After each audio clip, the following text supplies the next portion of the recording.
नमस्कार, बहुत बहुत स्वागत आपका। मैं हूं आपके साथ मनुरा सक्सेना। आज बात भारत के ऊर्जा के क्षेत्र में बढ़ते कदमों की करेंगे। आपको जानकर खुशी होगी कि सौर ऊर्जा और पवन ऊर्जा के क्षेत्र में हमारे देश ने रिकॉर्ड बना लिया है। और सब ये तब हो रहा है जब भारत दुनिया के सबसे बड़े आबादी वाला देश है। बढ़ती हुई आबादी के बीच सबसे बड़ी चुनौती ये थी कि बढ़ती हुई जरूरतों को पूरा कैसे किया जाए। चुनौती इसलिए भी बड़ी हो गई क्योंकि हमें रिन्यूएबल एनर्जी पर और उसके जरिए ही लोगों के जरूरतों को पूरा करना है ताकि पर्यावरण का ख्याल रखा जा सके। पर्यावरण उत्सर्जन के कम को लेकर लक्ष्य को ध्यान में रखते हुए तो जाहिर तौर पर भारत का पूरा फोकस रिन्यूएबल एनर्जी यानी कि सौर ऊर्जा जैसे और पवन ऊर्जा जैसे क्षेत्र पर रहा। उसे बढ़ावा देने के लिए सरकार ने समय समय पर बड़े कदम भी उठाए और नतीजा ये हुआ कि भारत ने एनर्जी के क्षेत्र में बड़ा रिकॉर्ड बनाया। वो कहते हैं ना कि चैलेंजेस ही आपको सॉल्यूशन तक लेकर जाते हैं, और इसी कहावत को भारत ने सिद्ध कर कर दिखाया है। वो भारत जो सबसे बड़ी संख्या यानी जनसंख्या वाला देश है, दुनिया की सबसे तेजी से बढ़ती अर्थव्यवस्था है, लेकिन फिर भी वो अपनी जलवायु संबंधी प्रतिबद्धताओं की दिशा में मजबूती से आगे बढ़ रहा है। पवन ऊर्जा के उत्पादन में भारत तीसरा स्थान रखता है। 2030 तक लक्ष्य है कि पवन ऊर्जा के जरिए 140 गीगावाट ऊर्जा का उत्पादन करें, जिसके जरिए 100 मिलियन घरों को बिजली दी जा सके। जीएम के रिसर्च के आंकड़ों को मैं अब आपके सामने रखती हूँ और देखिए कितनी बड़ी उपलब्धि इस ऊर्जा क्षेत्र में भारत ने पाई है। भारत ने जनवरी से लेकर दिसंबर 2024 के बीच 24.5 गीगावाट सौर ऊर्जा और 3.4 गीगावाट पवन ऊर्जा क्षमता जोड़ी है। सौर ऊर्जा के क्षेत्र में ये वृद्धि 2023 की तुलना में दोगुनी से ज्यादा रही है, जबकि पवन ऊर्जा में 21% की बढ़ोतरी हुई है। खास बात यह है कि 2024 में जोड़ी गई सौर ऊर्जा क्षमता अब तक के किसी भी एक साल में सबसे ज्यादा है। पवन ऊर्जा ही नहीं, भारत समृद्ध सौर ऊर्जा संसाधनों वाला देश है।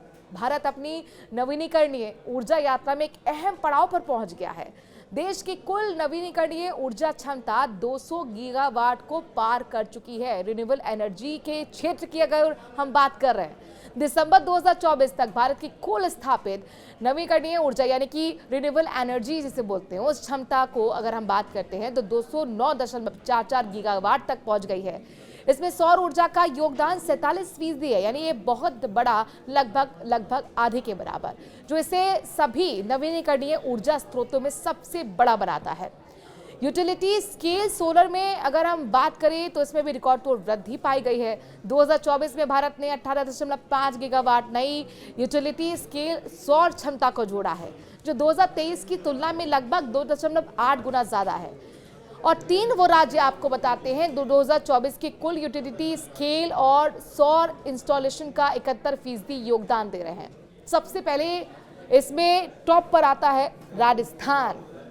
राजस्थान अपनी विशाल भूमि और प्रचुर मात्रा में सूर्य के प्रकाश से लाभान्वित होकर 29.98 गीगावाट इंस्टॉल नवीनीकरणीय ऊर्जा क्षमता के साथ जो लिस्ट है उसमें टॉप पर बना हुआ है, यानी नंबर 1 है।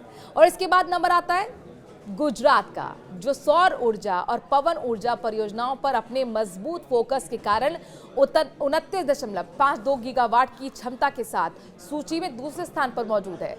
पर्याप्त ऊर्जा उत्पादन करने के लिए अपने अनुकूल पवन पैटर्न्स का लाभ उठाते हुए तमिलनाडु 23.70 गीगावाट के साथ तीसरे स्थान पर है। वहीं सौर और पवन ऊर्जा पहलों के मिश्रण से समर्थित 22.37 गीगावाट की क्षमता के साथ कर्नाटक भी टॉप 4 राज्यों में शामिल है। वहीं रूफटॉप सोलर में अगर हम बात करते हैं तो इस क्षेत्र में भी वृद्धि हुई है 53% की। 2024 में भारत ने 4.59 गीगावाट नई रूफटॉप सौर क्षमता जोड़ी है। और देखिए ये कैसे मुमकिन हुआ, ये भी आपको बताएंगे, लेकिन आप पहले आंकड़े समझ लीजिए। ये 2023 की तुलना में 53% ज्यादा है। और इस वृद्धि का श्रेय जो जा रहा है हाल ही में जो योजना लॉन्च की गई थी, यानी कि पीएम सूर्य घर मुफ्त बिजली योजना, जिससे साल की शुरुआत में लॉन्च किया गया था। और इस योजना के तहत 10 महीनों में 7 लाख रूफटॉप सोलर इंस्टॉलेशन पूरा हुआ है।